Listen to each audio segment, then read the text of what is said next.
नमस्कार दोस्तों, आपका बहुत बहुत स्वागत है आज की कहानी में। उम्मीद करता हूँ आप सब लोग अच्छे होंगे, खुश होंगे। दोस्तों, जब कभी भी 26/11 का नाम लिया जाता है, अजमल कसाब का नाम लिया जाता है, लश्कर का नाम लिया जाता है, ताज होटल का नाम लिया जाता है, तो सबसे पहले हमारे सामने क्या मंजर आता है? मुझे नहीं लगता है कि जब इन सब चीज़ों का नाम लिया जाता है तो आप लोग किसी दूसरे के बारे में सोचते होंगे। सबसे पहले हमको वही मंज़र नज़र आता है कि जब कसाब ने 26/11 कसाब और कसाब की टीम ने 26/11/2008 को मुंबई को जो छल्ली किया था और 166 लोगों की जान ली थी, गोलियों से भून के रख दिया था। सबसे पहला मंज़र यही नज़र आता है।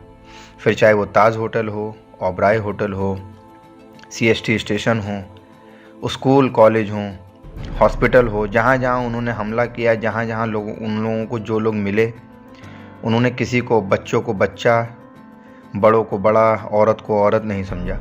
ये सब लोग जानते हैं कि क्या हुआ था 26/11 के दिन। तो मैं 26/11 की कहानी नहीं सुनाने आया हूँ। मैं आप लोगों को आज की जो कहानी सुनाऊंगा वो उसमें मैं आपको यही बताऊंगा कि इन सब चीज़ों की शुरुआत कहाँ से हुई। मतलब कि कसाब को कैसे तैयार किया गया, फिर बाद में कसाब की पूरी फांसी की क्या कहानी थी, क्या क्या हुआ, उसको जब पकड़ा गया उसके बाद क्या क्या हुआ हमारे देश के कानून के अंदर। तो उसी सब चीज़ों की मैं चर्चा करूंगा आज की कहानी में। तो चलिए दोस्तों, आज की कहानी शुरू करते हैं। उससे पहले अगर आप मेरे चैनल पर पहली बार आएँ तो प्लीज़ चैनल को सब्सक्राइब कीजिएगा, वीडियोज़ को लाइक कीजिएगा, शेयर कीजिएगा। और दोस्तों, कहानी सुनाने से पहले मैंने अपनी कई कहानियों में आप लोगों को बताया है कि मैं ये धर्म, जाति, इन लोगों को नहीं मानता हूँ। ठीक है, मेरे लिए हर धर्म, हर भगवान, हर अल्लाह, हर जाति मेरे लिए एक समान है। तो कोई भी इसको पर्सनली ना ले। मैं मतलब कि किसी को कोई टीका टिप्पणी नहीं कर रहा हूँ किसी के ऊपर। तो चलिए दोस्तों, कहानी शुरू करते हैं। लाहौर के पास एक कस्बा है ओकारा, जहाँ पे कसाब पैदा हुआ। एक गरीब परिवार में पैदा हुआ। बाप रेड़ी लगाता था फलों की। गरीब परिवार था। गरीब परिवार होने की वजह से कसाब की परवरिश उतनी अच्छी तरीके से नहीं हो पाई जिस तरीके से होनी चाहिए थी। पढ़ाई लिखाई हुई नहीं। दोस्तों के साथ आए दिन आवारागर्दी करता रहता था, यहाँ वहाँ घूमना, चोरी चमारी, यही सारी चीज़ें वो करता था। तो ओकारा में रहता था, वहीं पे पला, वहीं पे बढ़ा, वहीं पे दोस्तों यारों के साथ पूरा दिन बिताता था। यहाँ वहाँ आवारागर्दी करना, यही सारी चीज़ें उसकी दिनचर्या जो थी उसकी यही थी। तभी अचानक 2005 में वो अपना घर छोड़ देता है और घर छोड़ने के बाद वो शहर की तरफ रुख करता है। पहले वो लाहौर जाता है, लाहौर जाने के बाद कराची जाता है। कराची जाने के बाद वहाँ पे उसको क्या था कि जिसकी वजह से वो कराची में रुका, ये तो किसी को नहीं मालूम, लेकिन कराची में वो काफ़ी दिनों तक रुका रहा। कराची में ही छोटा मोटा काम धंधा, साइकिल पंचर बनाने की दुकान पे काम धंधा करता था। साथ ही साथ स्टेशन या और कहीं जहाँ भीड़ भाड़ इलाके रहते थे वहाँ पे चोरी चमारी, लोगों को का पर्स चुरा लेना, किसी की चेन चुरा लेना, ये सब सारी चीज़ें होती थी। लूट पाट करता रहता था, छोटी मोटी चीज़ें। इसी से वो अपना पूरा मतलब समय निकाल रहा था, सब कुछ वो था। और यहाँ वहाँ दोस्तों के साथ आवारागर्दी करता रहता था। ज़िंदगी का कोई मकसद था नहीं, पढ़ाई लिखाई हुई नहीं थी।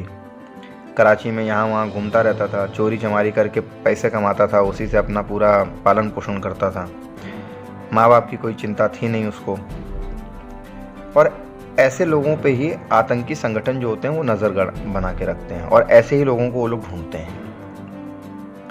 उसी तरीके से लश्कर की नज़र, सब लोग जानते हैं कि पाकिस्तान में लश्कर आतंकवादी जो हैं, लश्कर संगठन के, वही हमारे देश में आके, भारत में आके आतंक फैलाते हैं। तो लश्कर संगठन की नज़र कसाब पे पड़ी। उन्होंने कसाब को जिहाद के नाम पे खूब भड़काया, लेकिन शायद से ना लश्कर को और ना ही कसाब को मालूम है कि जिहाद है चीज़ क्या है। जिहाद बहुत बड़ी चीज़ है दोस्तों, उसको ये लोग नहीं समझ पाएंगे। तो जिहाद का लालच देके लोग उसको, कसाब को और कसाब जैसे कई लड़कों को उन्होंने भड़काया। 10 लोगों की टीम बनाई। 2008 में उनको गन चलाना, AK-47 चलाना और सारा सब कुछ मतलब उनको सिखाया है कि कैसे भारत में जाओगे और कैसे क्या मतलब तुम लोग कहाँ कहाँ जाओगे, सब उसका ब्लूप्रिंट तैयार किया गया, सारा सब मतलब पूरी तरीके से लश्कर के संगठन, जो लश्कर के जो आला लोग होते हैं, आका लोग जो होते हैं वहाँ उनके जहाँ बोला जाता है, तो उन लोगों ने कसाब को और कसाब जैसे 10 लड़कों को ट्रेनिंग दी, 10 लोगों की टीम बनाई गई और समुद्र के रास्ते उनको भारत भेजा गया, सब कुछ सिखा पढ़ा के, मतलब कि सारा सब कुछ। और उनके अंदर इतनी नफ़रत पैदा कर दी गई भारत के लोगों के प्रति, भारत के प्रति, कि वहाँ के जो मुसलमान हैं भारत में, उनके ऊपर भारत की सरकार या हिंदू या सिख लोग बहुत मतलब आतंक करते हैं, बहुत ज़्यादा परेशान करते हैं वहाँ के मुसलमानों को। जिहाद का और दीन का, धर्म का सारा सब लालच दे के यहाँ वहाँ की बातें करके भड़काया गया। भड़काने के बाद उन लोगों को मुंबई भेजा गया और मुंबई आने के बाद सब लोग जानते हैं कि 3 से 4 दिन तक मुंबई को छलनी किया गया कसाब और कसाब द्वारा। कसाब ने CST स्टेशन पे गोलियां बरसाईं, बेइंतहा गोलियां बरसाईं।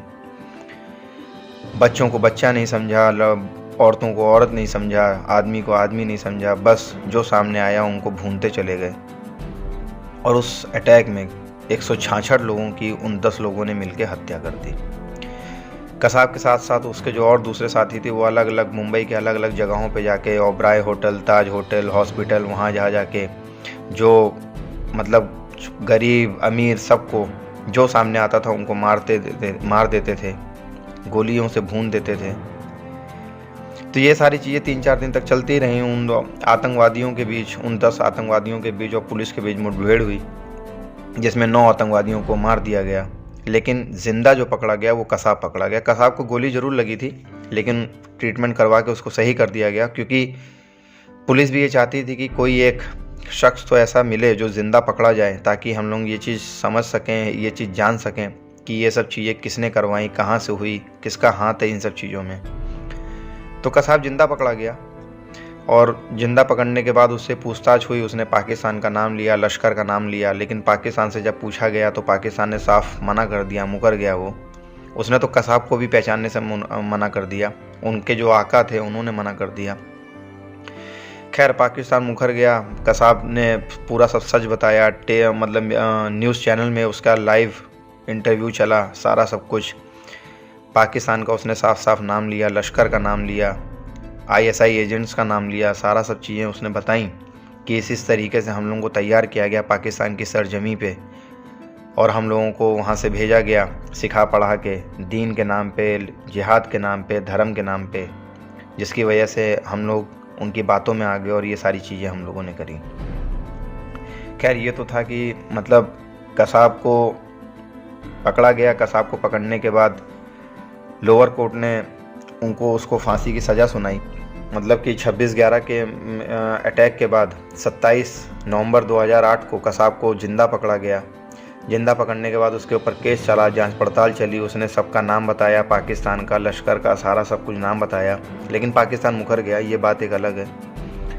बाकी फिर उसके पकड़े जाने के बाद जांच पड़ताल हुई। जांच पड़ताल होने के बाद सारे सबूत सबके नज़रों के सामने थे, CCTV कैमरा हो या लोगों के बयान हो, जो भी कुछ था सब कुछ सामने था। तो 6 मई 2010 के दिन लोअर कोर्ट ने कसाब को फांसी की सज़ा सुना दी। लोअर कोर्ट के फैसले को कसाब के वकील ने हाई कोर्ट में चैलेंज किया। यही है हमारे देश की खूबसूरती, यही है हमारे देश की डेमोक्रेसी की खूबसूरती कि कसाब जैसे आतंकवादी को भी मौका दिया गया उसको अपनी बात रखने का, उसको इंसाफ मिलने का। तो उसने हाई कोर्ट में अपील करी, हाई कोर्ट ने भी उसकी फांसी की सज़ा को बरकरार रखा। उसके बाद फिर उसने सुप्रीम कोर्ट में अपील किया, सुप्रीम कोर्ट में भी उसने फांसी की सज़ा को बरकरार रखा, सुप्रीम कोर्ट ने भी। मतलब कि 166 लोगों को मारने वाला एक आतंकवादी कसाब, जिसको पूरा मौका दिया गया हमारी देश की सरकार द्वारा, हमारे देश के कानून द्वारा, कि वो अपनी बात रख सके, उसको इंसाफ मिल सके। इसलिए लोअर कोर्ट ने जो फैसला सुनाया उसने हाई कोर्ट में चैलेंज किया। हाई कोर्ट ने सज़ा को बरकरार रखा क्योंकि सारे सबूत कसाब के खिलाफ थे। हाई कोर्ट के बाद सुप्रीम कोर्ट को उसने चैलेंज किया, सुप्रीम कोर्ट ने भी फांसी की सज़ा को बरकरार रखा।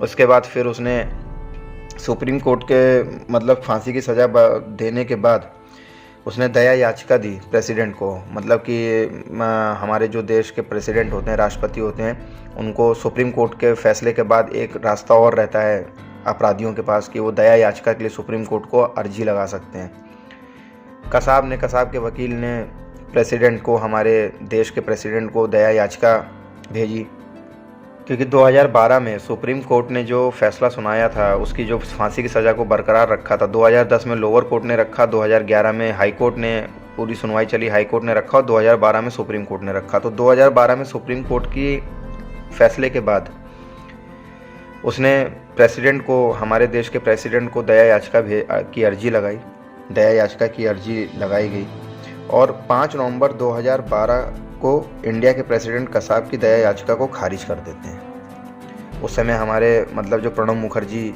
हमारे प्रेसिडेंट थे, तो 2012 में ही उसने दया याचिका लगाई प्रेसिडेंट को और 5 नवंबर 2012 को दया याचिका की जो अर्जी लगाई गई थी उसको हमारे प्रेसिडेंट ने खारिज कर दिया सिरे से, क्योंकि सारे सबूत उसके खिलाफ थे। जिस तरीके से उसने कई लोगों को की जानें ली, कई लोगों को आंसू दिए, कई घरों को बर्बाद कर दिया, बच्चों को, बूढ़ों को, जवानों को, सबको मतलब एक तरफ से भुनता चला गया कसाब जैसा एक आतंकवादी। तो दया के काबिल तो नहीं था वो। तो हमारे प्रेसिडेंट ने के पास दया याचिका जब गई तो 5 नवंबर 2012 के दिन उन्होंने उसकी दया याचिका को खारिज कर दिया और उसकी फांसी की सज़ा को बरकरार रखा। 7 नवंबर को कसाब के पास का जो प्रणब मुखर्जी ने, हमारे जो प्रेसिडेंट है, जब उन्होंने 5 नवंबर को उसकी अर्जी को खारिज किया तो 7 नवंबर के दिन प्रेसिडेंट, मतलब जो महाराष्ट्र के जो हमारी सरकार है, महाराष्ट्र की जो सरकार थी, उसको लेटर दिया जाता है कि राष्ट्रपति जी ने दया याचिका को खारिज कर दिया है और कसाब की फांसी का जो मतलब सज़ा थी उसको बरकरार रखा है। और उसी लेटर के बाद कोई रास्ता नहीं था कसाब के पास या कसाब के वकील के पास कि अब वो कहीं से बच सकें, और ना ही अब उसको कोई फांसी होने से बचा सकता था, क्योंकि आखिरी जो मतलब दरवाज़ा था वो भी बंद हो चुका था, जो कि प्रेसिडेंट को दया याचिका वाली जो आखिरी जो ऑप्शन था वो भी बंद हो चुका था। तो कुल मिला के मतलब कि जितने सारे सब दरवाजे थे कसाब ने खटखटाए, सारे दरवाज़ों से अब बंद हो चुके थे, हर जगह से उसको फांसी की सज़ा दे दी गई थी। और 7 नवंबर को लेटर जाता है महाराष्ट्र सरकार के पास और 10 नवंबर को एक मीटिंग करी जाती है और मीटिंग में 21 नवंबर का दिन तय किया जाता है कसाब को फांसी देने का। मतलब कि 7 नवंबर को महाराष्ट्र सरकार के पास लेटर गया, 10 नवंबर को वहाँ के जो अधिकारी लोग थे उन्होंने मीटिंग करी, ठीक है। मीटिंग करने के बाद 21 नवंबर का दिन तय किया गया, पहले 20 किया गया था लेकिन किसी कारणवश उसको 21 नवंबर का दिन दिया गया फांसी देने का कसाब को। 10 नवंबर को मीटिंग में ये तय हो गया कि कसाब को कब फांसी देनी है। उसके बाद जो हमारी जो कानून का जो मतलब दायरा है या जो कानून कायदे हैं जो हमारे देश के, उस हिसाब से एक लेटर पाकिस्तान को भेजा गया ताकि कसाब की फैमिली वालों को बता दिया जाए कि कसाब को फांसी कब दी जानी है। लेकिन जैसे जग जाहिर है ये बात सामने भी आई थी कि पाकिस्तान ने कभी वो लेटर बढ़ाया ही नहीं कसाब की फैमिली के पास। कसाब की फैमिली के पास कभी वो लेटर पाकिस्तान ने बढ़ाया ही नहीं। और 12 नवंबर के दिन पहली बार कसाब को बताया गया कि अब जो तुमने प्रेसिडेंट को अर्जी दी थी, ठीक है, माफ़ीनामे की दया याचिका जो दी थी तुमने प्रेसिडेंट को, उन्होंने वो चीज़ खारिज कर दी है। अब तुम्हारे पास कोई रास्ता नहीं बचा है, तुमको फांसी होगी और 21 नवंबर के दिन तुमको फांसी होगी। उसको ये सारी चीज़ें बताई गई, जिसके बाद कसाब के बॉडी लैंग्वेज बिल्कुल पूरी तरीके से चेंज हो चुकी थी, क्योंकि कसाब को तब तक बहुत सारी उम्मीदें थी अपने वकील से और उसको ये पता था कि भारत में कानून जो है वो सज़ा तो देता है लेकिन सज़ा देते देते काफ़ी देर हो जाती है। तो ये सारी चीज़ें उसको थी, उम्मीद थी कि हो सकता है कि वो कहीं ना कहीं से कुछ उसके लिए अच्छा कुछ न्यूज़ निकल के आए, लेकिन ऐसा कुछ हुआ नहीं। और 21 नवंबर के दिन उसको फांसी देने का फैसला किया गया, 21 नवंबर 2012। तो जब ये कसाब को बताया गया तो कसाब की जो बॉडी लैंग्वेज थी वो पूरी तरीके से चेंज हो गई जेल के अंदर ही। जेल के अंदर उसको सिक्योरिटी बहुत ज़्यादा दी जाती थी, क्योंकि सबको मालूम था कि वो क्या करके आया है और क्या कर सकता है। लेकिन जब ये खबर उसको बताई गई उसके बाद सिक्योरिटी और बढ़ा दी गई, क्योंकि कोई नहीं चाहता था कि, कोई रिस्क भी नहीं लेना चाहता था कि वो कुछ अपने आप को कुछ नुकसान पहुंचा ले या किसी दूसरे को, जो कैदी लोग हैं जेल के अंदर, उनको किसी को नुकसान पहुंचाए। क्योंकि जब मौत आज तो सबको आती है, चाहे वो आप हैं, मैं हूँ, या कसाब हो, या कोई भी हो, मौत तो सबको आनी है।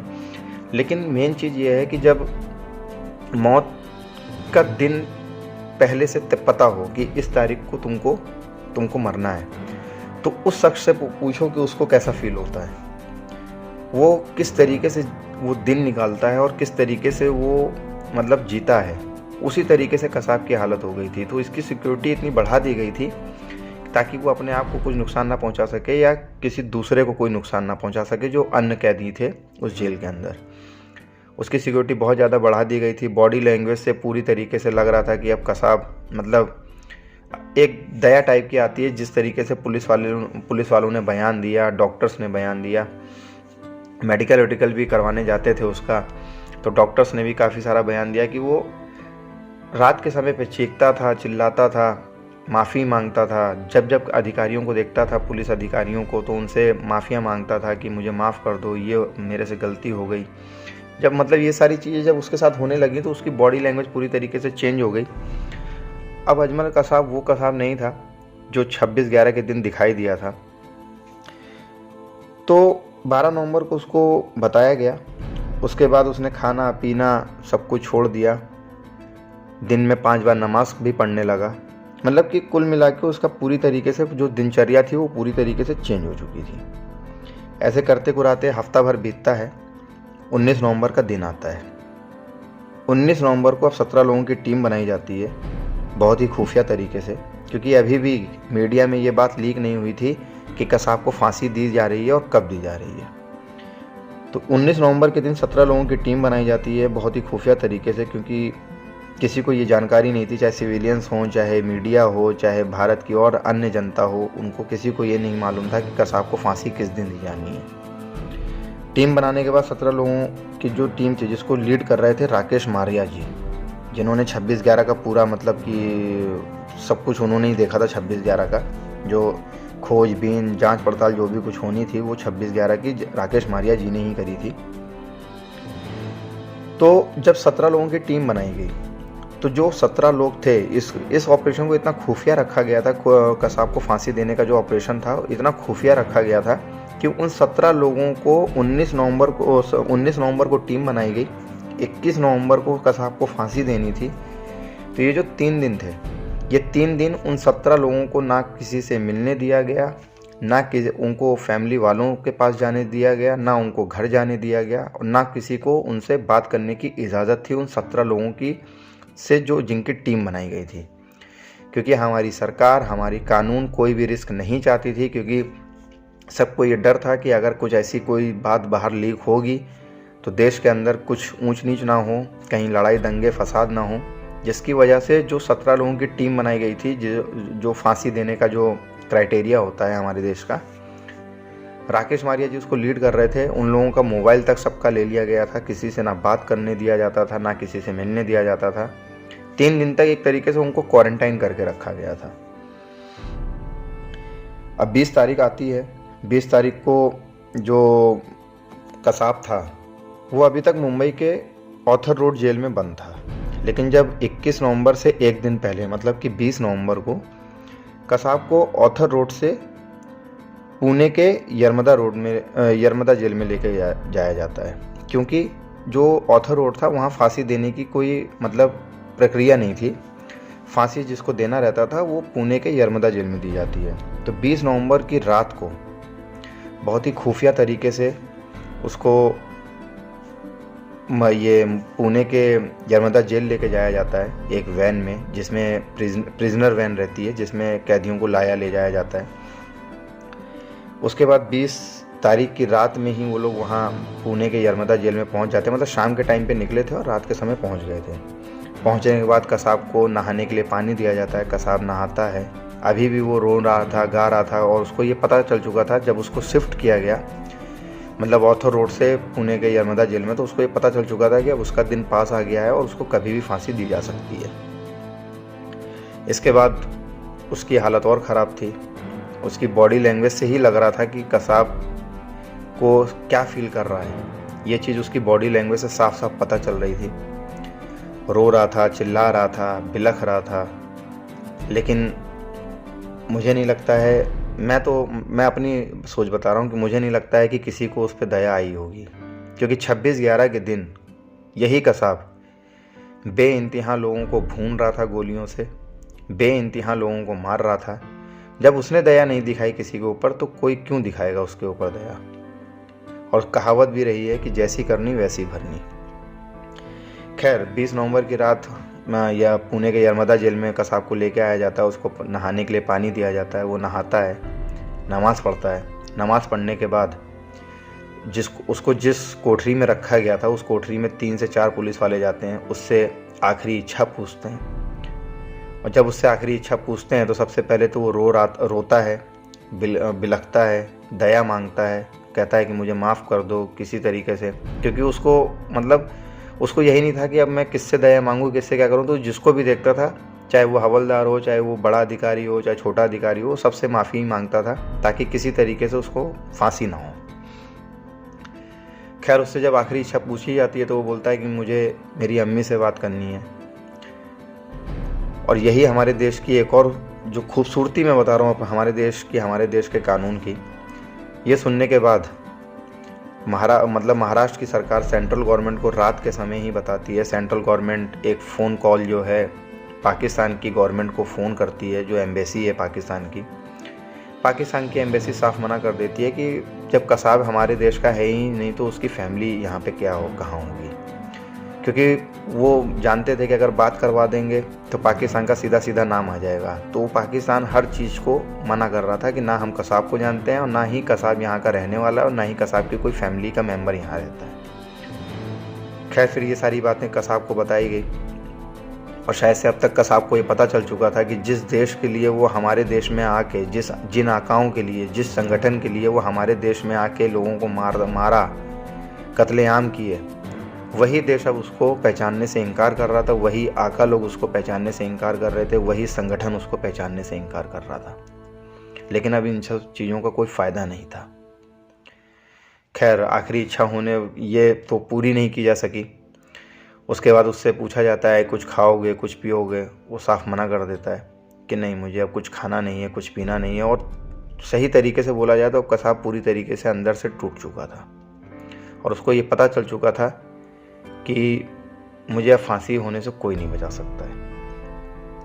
खैर कसाब के आने से पहले ही पुणे की यरमदा जेल में जल्लाद को बुला लिया गया था। उससे ट्रायल ले लिया गया था। लेकिन उसको भी ये नहीं पता था कि वो फांसी देना तो है उसको 21 नवंबर की सुबह, लेकिन किसको देना है वही नहीं मालूम था उसको भी, जल्लाद को भी। खैर उसने ट्रायल वायल करके फांसी का फंदा उंदा पूरा तैयार कर लिया था। 20 नवंबर की रात निकलती है, 21 नवंबर की सुबह होती है और 21 नवंबर की सुबह करीब 6 साढ़े 6 बजे पुलिस वाले कसाब के पास फिर जाते हैं। वो नमाज़ पढ़ रहा था उस वक्त। नमाज़ पढ़ने के बाद पुलिस वाले उससे फिर पूछते हैं कि तुम्हारी कोई आखिरी इच्छा हो तो बताओ। तो वो फिर से वही चीज़ बोलता है कि मुझे अपनी अम्मी से बात करनी है, लेकिन वो पॉसिबल नहीं था। उसके बाद उससे खाने पीने के लिए पूछा जाता है, वो साफ मना कर देता है, रोने लगता है। उसके बाद करीब 7:30 बजे 21 नवंबर की सुबह करीब 7:30 बजे कसाब को एक डॉक्टर, जो जेलर था वो, और 3 पुलिस अधिकारी, एक लॉयर, एक जज और खुद जल्लाद, इन सब के निगाहों के सामने 7:30 बजे कसाब को फांसी दे दी जाती है। फांसी देने के बाद उसके जो शव है करीब 20 मिनट तक उसी फांसी के फंदे से लटका रहता है। और जब डॉक्टर पूरी तरीके से श्योर कर देता है कि हाँ अब कसाब की सांसें चलना बंद हो चुकी है, उसके बाद उसके पार्थिव शरीर को उतारा जाता है। उस पार्थिव शरीर के लिए अंतिम संस्कार करने के लिए पाकिस्तान गवर्नमेंट से फिर हमारी गवर्नमेंट बात करती है, लेकिन साफ जैसे वो उसने पहले मना किया था अभी भी वो मना कर देती है। खैर पाकिस्तान से यही उम्मीद कर भी सकते हैं सब लोग। उसके बाद कसाब की अगले दिन कसाब की जो पार्थिव शरीर था उसका अंतिम संस्कार बिल्कुल मुस्लिम धर्म की तरह कर दिया जाता है हमारी देश के गवर्नमेंट द्वारा ही। और जो कसाब की जो चैप्टर था, कसाब का जो सब्जेक्ट था, कसाब का जो किस्सा था, 21 नवंबर की सुबह करीब 7:30 बजे ख़त्म हो चुका था। कसाब को फांसी देने के बाद उन लोगों को तो नहीं वापस लौटाया जा सकता है जिन लोगों की उसने जान ली थी, लेकिन कम से कम उन लोगों की फैमिली वालों को ये तो तसल्ली हो गई थी कि हमारे अपनों को मारने वाला अब इस दुनिया में नहीं रहा, उसको अपने किए की सज़ा मिल चुकी है। लेकिन फिर से मैं यही बात बोलूँगा आप लोगों को इस कहानी द्वारा कि अगर ऐसे ही सब कुछ चलता रहा तो हम लोग कब तक बेगुनाहों की जान जाते हुए हमारी आंखों के सामने जाते हुए देखते रहेंगे, और कब तक पाकिस्तान ये सारी चीज़ें करता रहेगा, पाकिस्तान के लश्कर संगठन कब तक ये सब करता रहेगा, हम लोग आतंकवादियों से कब मुक्त होंगे, कोई नहीं जानता है।